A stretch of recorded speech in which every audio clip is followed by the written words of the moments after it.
Jeudi 1er septembre 2022, bienvenue sur Fremantin. Dans un instant, la une des journaux. Au menu du bulletin matinal de ce jour, l'ambassadeur du Japon près le Bénin était au domicile de l'ancien président Thomas Boniaï. La situation en Guinée était au cœur des échanges entre les deux personnalités. Deux individus ont été rattrapés le mardi 30 août 2022 par une opération d'octroi de fonds COVID-19 aux populations d'Aplaoui. Quelques citoyens béninois commentent les propos tenus par le président Patrice Talon lors de la rencontre des entrepreneurs français à Paris. Le point des échanges entre le consultant média Distel Amoussou et le président du parti FCDB, Soumanou Toleba. Ce sera une présentation de Nasrine Fatoumbi. Avec Colombe Oussou, Free Sport de ce jour sera articulé autour des actualités suivantes. Espoir FC de Cotonou s'est incliné face à Bayelsa Queens FC du Nigeria en demi-finale du tournoi qualificatif de la Ligue des champions de football féminine de la CAF. L'international béninois Stéphane Sessegnon a posé ses valises à Sirène FCC en Malte. Ce jour, Francis Farami va nous définir le sigle ANNEXMO. Et pour mettre un terme à cette émission, les prévisions astrologiques de ce 1er septembre seront présentées par Quentin Amoussou. Dans un instant, la une des journaux.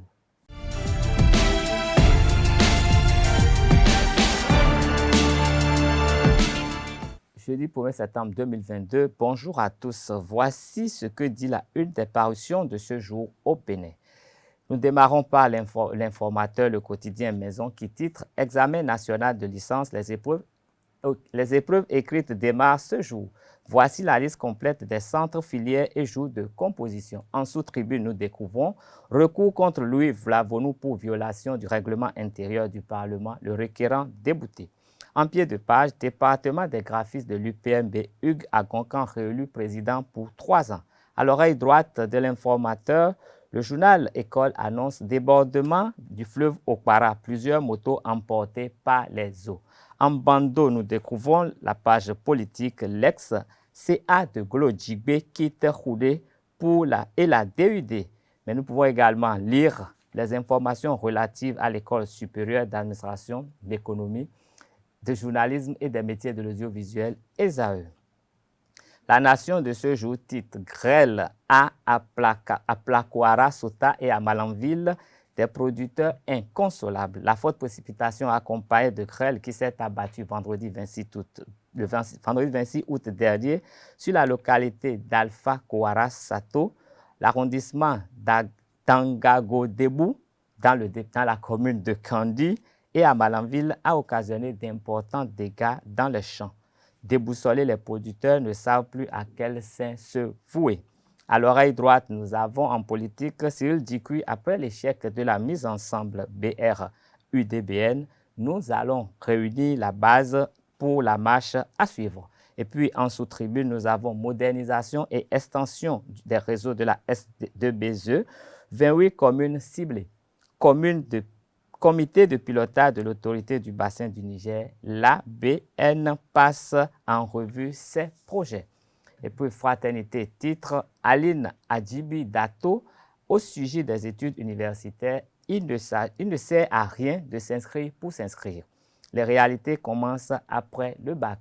En sous-titre, nous avons défaut d'éclairage sur l'échangeur de Godomé et environ, un nid propice à l'insécurité. Au rez-de-chaussée, nous avons liste des aspirants au métier d'enseignant déployés au titre de l'année scolaire 2022-2023, la première vague. Dynamisation des forces du nouveau parti Union progressiste Le Renouveau, la coordination communale de l'UPR de Zanyanado en séance de travail à Cotonou. Le matinal titre aujourd'hui « Relations gouvernement-travailleurs, les questions qui fâchent ». Le quotidien oppose la photo du ministre de l'État à celui du secrétaire général de la CSA Bénin, Anselme Amoussou, qui préconise le dialogue social pour aplanir les divergences. Décalage entre les moyens de l'État et croissance exponentielle de la population vers une politique de maîtrise des naissances au Bénin. En marge de la REF 2022, tête à tête Talon et la DG de l'UNESCO. première édition des Oscars de la photographie dans l'espace CEDEAO, Fréjus Fiossi pour défendre les couleurs du Bénin. À l'oreille droite, chronique de Oncle Agbaya, même pas 2 jours par mois. Matin Libre titre, projet de modernisation de Ganhi, de Khoulakodi à Djefa, le sourire jaune des relogés. En bandeau, nous avons nouveau marché urbain à Cotonou, un risque d'exclusion préoccupe les commerçants.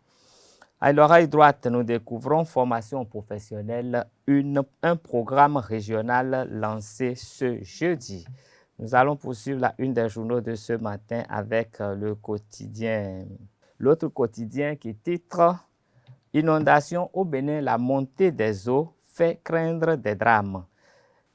Sur le front social et syndical, la CGTB dresse 9 points de revendication au gouvernement. 3 monuments désormais célèbres pour se réapproprier l'histoire du Bénin. Le révélateur de ce jour titre « Poussée démographique au Bénin, le gouvernement envisage un programme de maîtrise des naissances. Année scolaire 2022-2023, 1905 AME déployés dans les écoles. Recrutement d'agents électoraux, la Sénat en mission dans les 77 communes.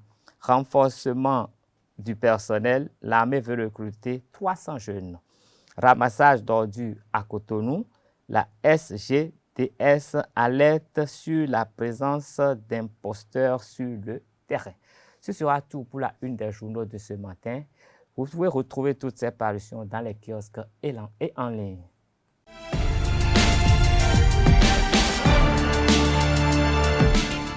Jeudi 1er septembre 2022, bonjour à tous, bienvenue dans ce bulletin matinal d'information pour la médiation de la crise en Guinée. La communauté économique des États de l'Afrique de l'Ouest CEDEAO a désigné l'ancien chef béninois Boni Yayi. À ce titre, il a reçu à son domicile l'ambassadeur du Japon près le Bénin. La situation en Guinée était au menu des échanges. Rappelons que du 21 au 28 août 2022 dernier, Boni Yayi a séjourné à Conakry pour une mission de médiation de la CEDEAO. Il a rencontré à l'occasion plusieurs personnalités, dont les ambassadeurs des pays membres de l'organisation sous-régionale, les ambassadeurs du G5. Boni Yayi a été également reçu en audience par le colonel Mamadi Doumbouya, président de la transition guinéenne. Au cours de sa mission, Boni Yayi a réitéré la volonté de la CEDEAO, de la communauté internationale, à accompagner la Guinée pour le retour à l'ordre constitutionnel. Le président de la République, Patrice Talon, est le seul chef d'État africain invité à la rencontre des entrepreneurs français où il y a d'énormes raisons d'y investir. C'était le mardi 30 août dernier. Selon le chef de l'État béninois, le Bénin est en train de devenir un oasis en Afrique. Après son intervention à cette rencontre, quelques citoyens béninois rencontrés dans la ville de Cotonou ont livré leur impression sur cette actualité au micro de Francis Fahami et de Quentin Amoussou. On suit l'actualité, on sait que le gouvernement, à travers certains de ses départements ministériels, fait ce qu'il faut pour que la situation s'améliore sur le plan entrepreneurial, surtout au niveau des jeunes. Les communications qui se font, on sait que le gouvernement fait la promotion des entreprises. Je vais tout d'abord féliciter le président qui a souhaité aller voir les investisseurs pour qu'ils viennent investir au Bénin. C'est une très bonne chose pour le Bénin. Si ceux-là peuvent venir investir, la population va gagner beaucoup. On a dit que le Bénin est en train de devenir un oasis en Afrique ici. Mais quoi de normal? C'est normal parce que en tant que chef d'État, vous devez vanter les mérites de votre pays. Et il n'y a rien d'étonnant là. Donc je pense que le chef de l'État a fait son devoir. C'est d'attirer les investisseurs français pour qu'ils viennent au Bénin. Aujourd'hui, le problème de délestage, c'est vrai, ça continue, mais il faut avouer que contrairement à ce qui se remarquait par le passé, il y a une nette amélioration. On peut passer aujourd'hui un mois sans avoir une seule minute de coupure de courant au Bénin. Nous en avons connu, mais par le passé, ce n'est pas toujours ça. Il y a des réformes entreprises par le gouvernement. Et puis, bon, le travail se fait, mais nous ne sommes pas encore à une autonomie digne du nom. pour dire jusqu'à bon, on ira vendre et tout. Non, pas encore. C'est quand même satisfaisant hein, ce qui se fait actuellement. Si ça peut attirer les investisseurs français, tant mieux. Et donc, c'est que nous, on veut que ceux-là qui l'ont écouté, ils viennent investir au Bénin.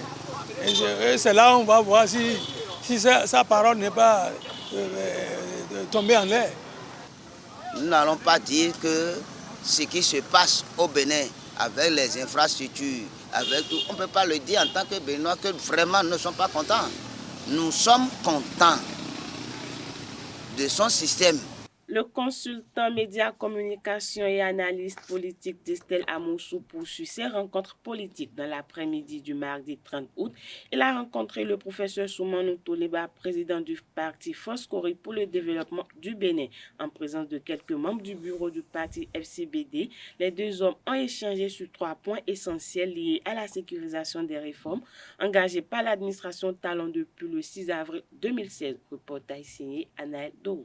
Dans le cadre de ces consultations politiques, Distel Amoussou, consultant médias communication et analyste politique, est reçu par le professeur Soumanou Toleba, président du parti Foscori pour le développement du Bénin, FCDB, et quelques membres de son bureau.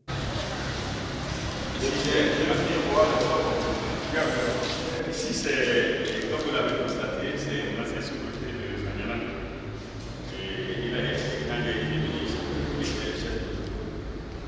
Et pendant longtemps, il est toujours avec moi. C'est de toute création de parti qui va mettre l'école.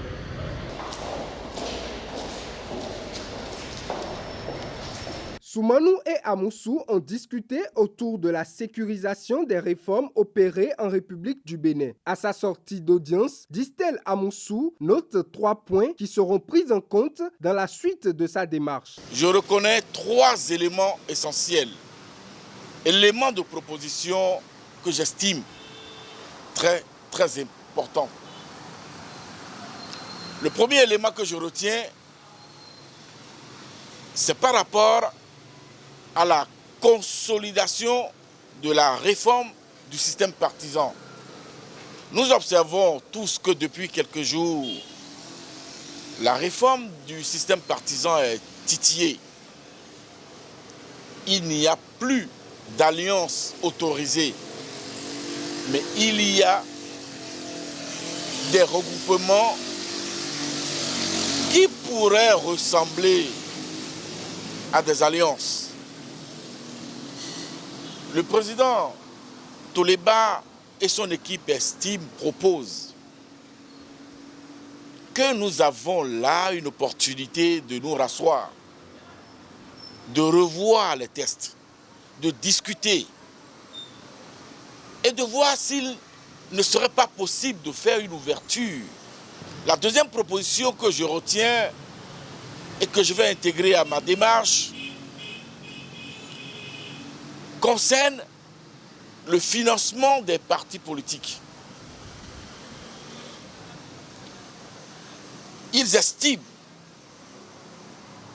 que nous pouvons réfléchir à nouveau de sorte que les mastodontes ne restent pas les plus forts, mais que les jeunes pousses puissent bénéficier également de la formation.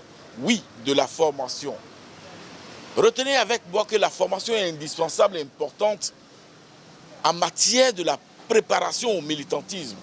Le professeur Toleba estime, n'est-ce pas, je me fais son porte-voix, estime qu'on pourrait revoir la clé de distribution des financements aux partis politiques. Je crois que je vais l'intégrer à ma démarche, je vais l'intégrer, n'est-ce pas, au corps de ma rédaction et je vais proposer ces éléments-là, ces réflexions-là, n'est-ce pas, à la réflexion générale. Distel Amoussou sort de ce conclave avec des recommandations qu'il promet porter haut. Le consultant met le cap sur d'autres partis politiques dans les jours à venir.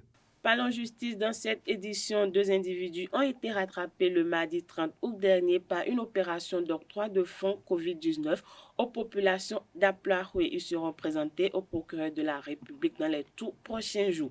Les faits remontent à la période de la crise sanitaire liée au coronavirus lors d'une opération supposée d'octroi de fonds qui a duré 4 jours. Les prévenus ont collecté de l'argent auprès des artisans et ouvriers au motif de leur faire bénéficier des fonds Covid mis à la disposition des populations par le gouvernement. L'opération s'est déroulée dans l'enceinte du collège d'enseignement général de Kissamé. Ce gémitoyen, à la fois au bâtiment du commissariat et de l'arrondissement de Kissamé, a permis aux 2 individus de prélever 2800 francs CFA auprès des abonnés du réseau Move et 3300 francs de ceux de MTN désireux obtenir les supposés fonds Covid. Plusieurs dizaines d'artisans se sont vus pour aller dans cette affaire. L'un des complices des deux présumés escrocs, un artisan, est en fuite. Notons que le chef d'arrondissement de Kissamé a été écouté sur PV au sujet de l'affaire. Les mois d'août et de septembre sont ceux des cérémonies du culte oro dans les départements de Lomé et du Plateau. Pour pallier au dérapage enregistré les années antérieures, les dignitaires du culte se sont réunis en association pour sortir des résolutions afin de réglementer et contenir les dérives des adeptes. À ce propos, je vous invite à suivre Bernard Adjiboudou, le chef suprême du culte oro de Lomé et du Plateau. Il est au micro de Jacques Marion d'Almeida.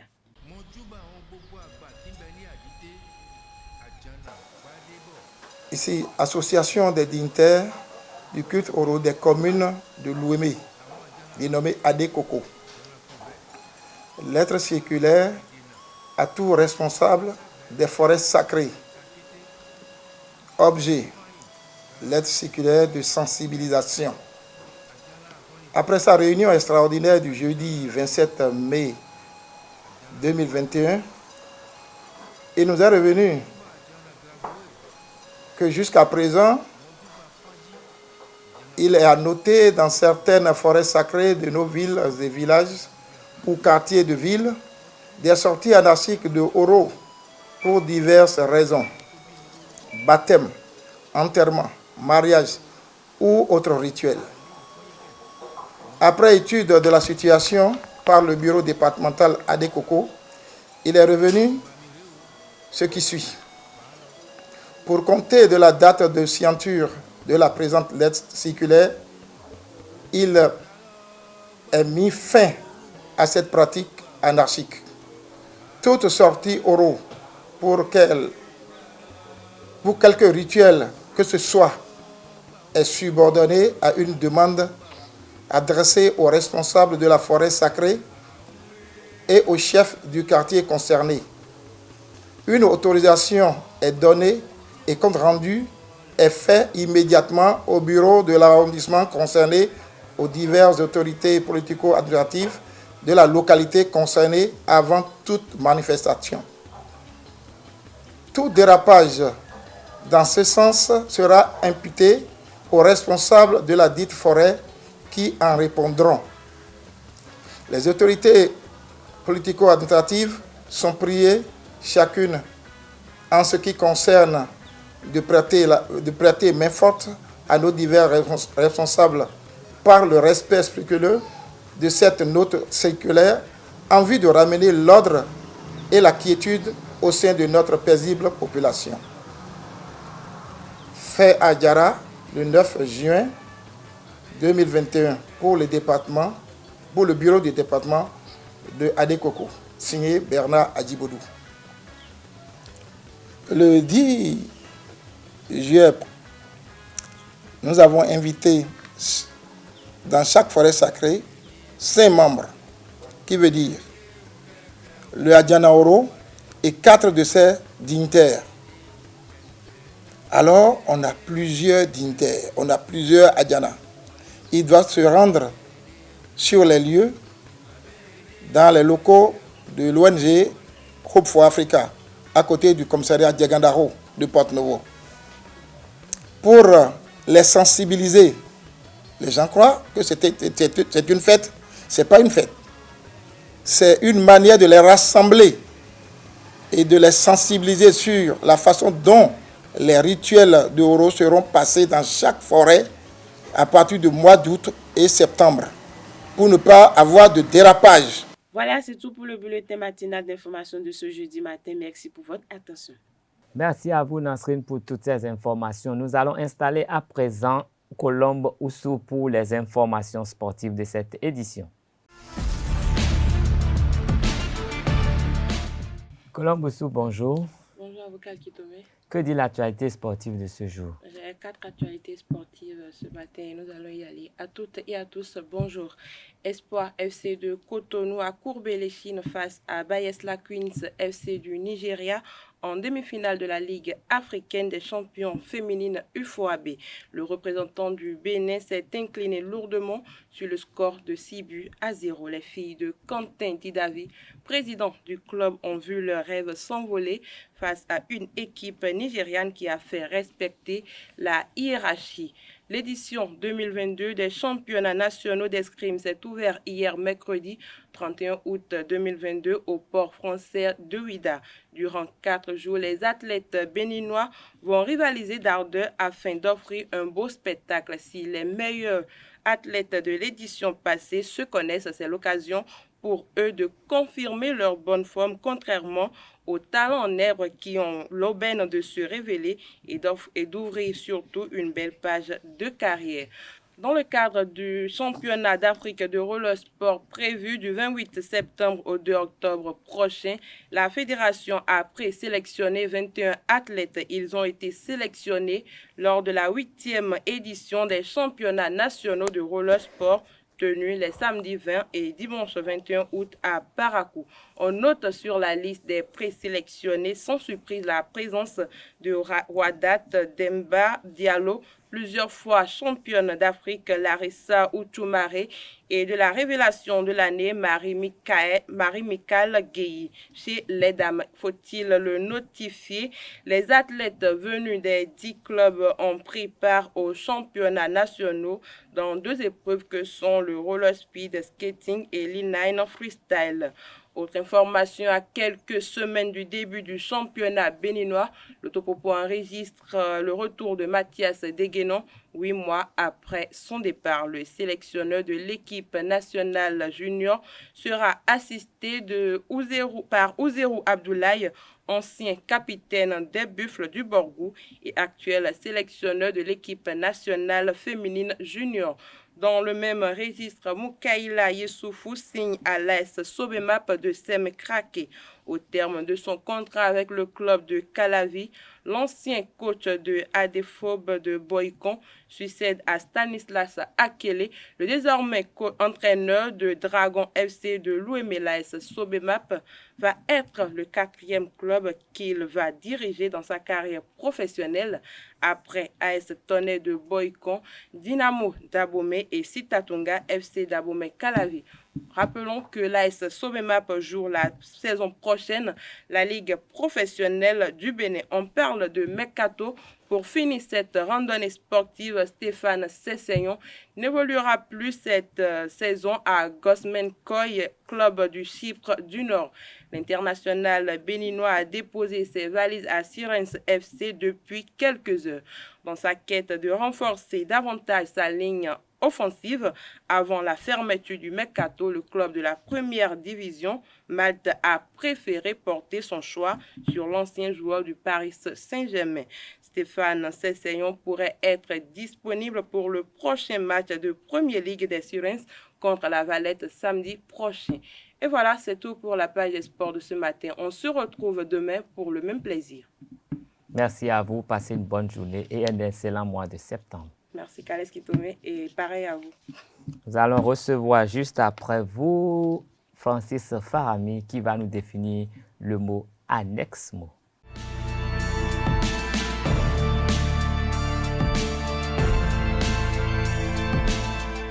Francis Farami, bonjour. Et bien, Kales Kitomé, bonjour. Quel sera le mot à définir ce matin? Ce matin, chers amis internautes, je vous emmène à la découverte du mot annexe-mot. L'annexe-mot est l'Agence nationale des événements culturels, sportifs et des manifestations officielles.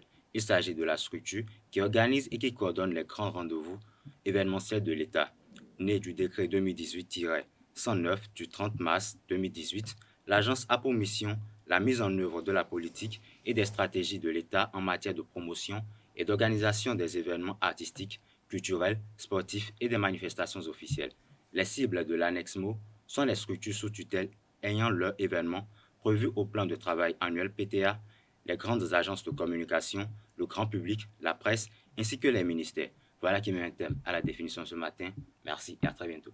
Merci Francis Fahami. Nous avons compris le mot ANEXMO, mais hier, vous nous aviez prédit une forte entrée dessous. Est-ce que les astres ont dit vrai? Eh bien, cette fois-ci, les astres ont trahi leur parole. Bon, de mon côté en tout cas. J'espère qu'aujourd'hui, Quentin va nous livrer des prévisions qui vont se réaliser. Merci à vous. Également.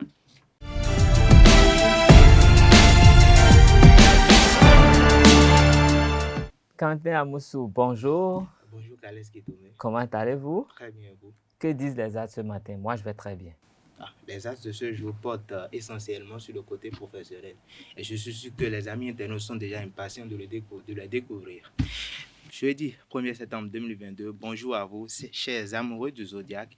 Les astres de ce jour, comme je l'ai dit, portent essentiellement sur le côté professionnel.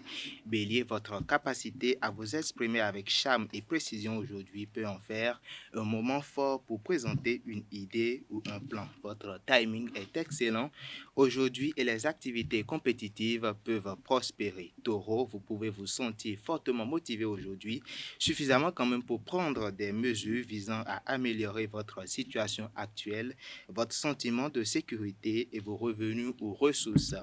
Gémeaux, vous avez un sens du timing particulièrement bon aujourd'hui et vous pouvez donc être plus efficace que d'habitude. Cancer, le soutien peut venir des coulisses ou des sources inattendues aujourd'hui. Vous pourriez faire des avancées significatives dans votre carrière ou avec vos responsabilités. Lion, cela peut être un moment idéal pour faire avancer une cause ou aider un ami.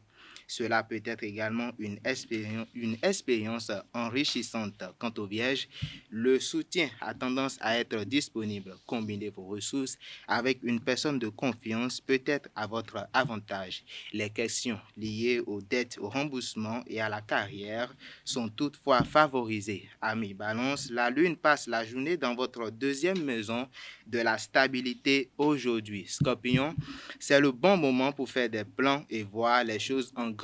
Bien que la fortune puisse vous arriver aujourd'hui, vous êtes plus susceptible ou encore capable de faire fortune maintenant en prenant des décisions ou encore des mesures définitives sur une question.